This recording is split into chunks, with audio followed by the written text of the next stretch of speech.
আসসালামু আলাইকুম সবাইকে। তো এসএসসির হায়ার ম্যাথ থেকে স্থানাঙ্ক জ্যামিতির অধ্যায় থেকে এই কোশ্চেনটা কিন্তু অনেক সময় আসে যে একটা তোমার কি তিনটা স্থানাঙ্ক দেয়, স্থানাঙ্ক দিয়ে বলে যে তোমার ত্রিভুজের ক্ষেত্রফল নির্ণয় করো।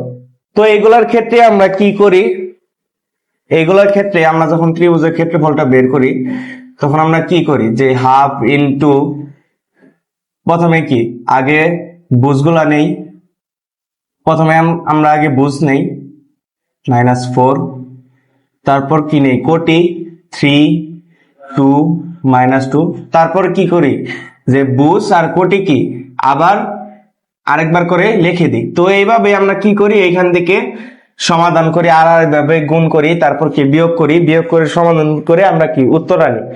তো এইভাবে করতে গেলে তোমার কি একটু সময় বেশি লাগে, তাই তো।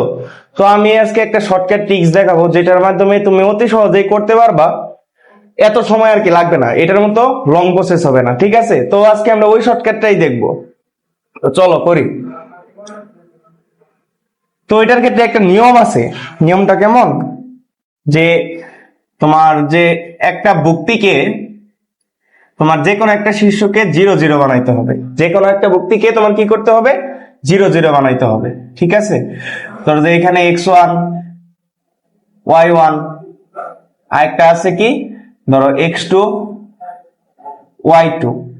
তোমার প্রথমটাকে কি করব, প্রথমটাকে বা মাঝখানে যে কোনো একটা কি আমরা 0 0 বানাই নিব। তারপর ত্রিভুজের ক্ষেত্রফলটা যেমন হবে যে হাফ ইনটু কাছের কাছের দুটির গুণফল মাইনাস দূরের দুটির গুণফল গুণফল। তো এই শর্টকাটটা যদি তুমি মনে রাখতে পারো যে প্রথমটাকে আমি 0 বানাবো, বানানোর পর আমার সূত্রটা এইভাবে ইউজ করবো যে হাফ ইনটু কাছের দুইটার গুণফল মাইনাস দূরের দুইটার গুণফল। এখন এখানে কাছের দুইটা দ্বারা কি বোঝানো হইতেছে, কাছের দুইটা দ্বারা বোঝানো হইতেছে এখানে দেখো y1 আর x2 এই দুইটা সব থেকে কাছে, তার মানে এখানে আমি কি লিখবো y1 x2 মাইনাস এইখানে দেখো দূরের দুইটা x1 আর y2 এই দুইটা কি সব থেকে দূরের, তাহলে এখানে x1 y2 y2 এই দুইটা সব থেকে কি দূরের। তো আমরা আচ্ছা দেখো, তো আমরা সলভ করি এটা। এখানে আমরা শুরুতেই যেগুলো শীর্ষ দেওয়া আছে ওইগুলো আগে লিখি, b সমান 3 2 আর c সমান কি দেওয়া আছে -4 -2, ঠিক আছে। এখন আমাদের নিয়মে কি ছিল যে একটা শীর্ষকে আমরা কি করব 0 0 বানাবো।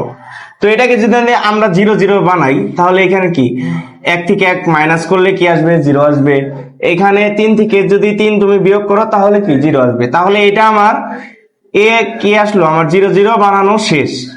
তাহলে এই যে এটা দিয়া -1 আর -3 এই দুইটা দ্বারা এইখানেও সবগুলোকে বিয়োগ করতে হবে। তো এটাকেও -1 -3, এটাকেও -1 -3 দ্বারা করতে হবে। তাহলে বীর মান কি আসবে, বীর মান আসবে কত 2, আর এইখানে কি আসে যে -1। তারপর সির মান কি আসে, সির মান কি আসে এখানে আসে কত -5, আর এটা আসে কত -5। তো আসো আমাদের এখন আমরা ত্রিভুজের ক্ষেত্রফলটা নির্ণয় করব যে হাফ ইনটু, একটু আগে একটা সূত্র লিখছিলাম যে দূরের গুলার গুণফল কাছের গুলার গুণফল মাইনাস দূরের গুলার গুণফল। তো কাছের গুলার গুণফল আগে করি, তাহলে এটা যদি তুমি করো এখানে -1 আর এখানে -5 গুণ করলে আসবে তোমার কত 5 মাইনাস এখানে দেখো 2 আর এখানে কত -5, তাহলে 5 দুগুণে 10 -10 আর এখানে একটা মাইনাস, মাইনাস কি হয়ে যাবে প্লাস হয়ে যাবে, তাহলে +10।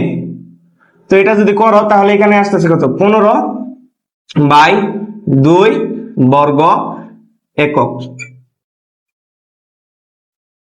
তো দেখতে পারলা কত সহজ। যদি এইভাবে তুমি করো যে একটা বাহুকে শুধু 0 0 বানাবা, আর বাকিগুলা যে যে মান দিয়ে তুমি 0 0 বানাইলা ওইগুলা থেকে বাকিগুলা থেকে ওই মানগুলা কি করবা, বিয়োগ করে দিবা। তো বিয়োগ করে দিলে সিম্পলি এইভাবে সূত্র বসাবা, সূত্র বসালে তোমার অ্যান্সারটা এসে যাবে। তো আশা করি বুঝতে পারছো। তো আজকের ক্লাস এই পর্যন্তই।